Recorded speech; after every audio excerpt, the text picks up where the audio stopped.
Isang malaking hakbang para sa healthcare services sa Central Luzon ang inilunsad ng Sacred Heart Medical Center matapos nitong opisyal na buksan ang Advanced MRI Unit at bagong Enhanced ENT o Ear, Nose and Throat Center sa Angeles City nitong April 9. Layunin ng bagong pasilidad na magbigay ng mas precise, accessible at patient-centered diagnostic care para sa mga Kapampangan at karatig lugar. Ang bagong MRI unit ay may high-resolution imaging technology na makakatulong sa mas maagang detection at mas accurate diagnosis ng iba't ibang medical conditions. So this is a Siemens Magnetom Althea 1.5 Tesla 70 centimeter open bore system.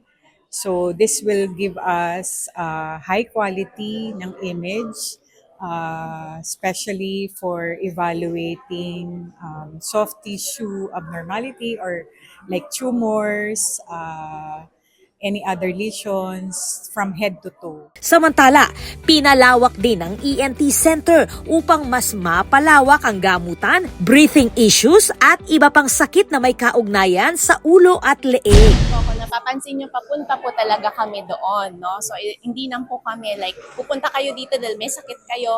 We also offer preventive health.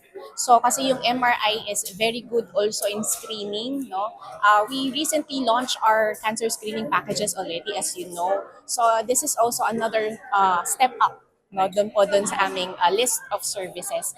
At the same time, sabi ko nga, we restore hearing, para at least yung mga hindi na makarinig would see clear, would also hear defined and clear. Malaking tulong ang mga bagong pasilidad upang mapalapit sa komunidad ang dekalidad ngunit abot kayang diagnostic services. Binigyang diin din ni Dr. Maria Josefina Tan na hindi lang teknolohiya ang mahalaga sa healthcare kundi pati ang pag-alalay sa mga pasyente upang mas maintindihan nila ang kanilang kondisyon at makagawa ng tamang health decisions.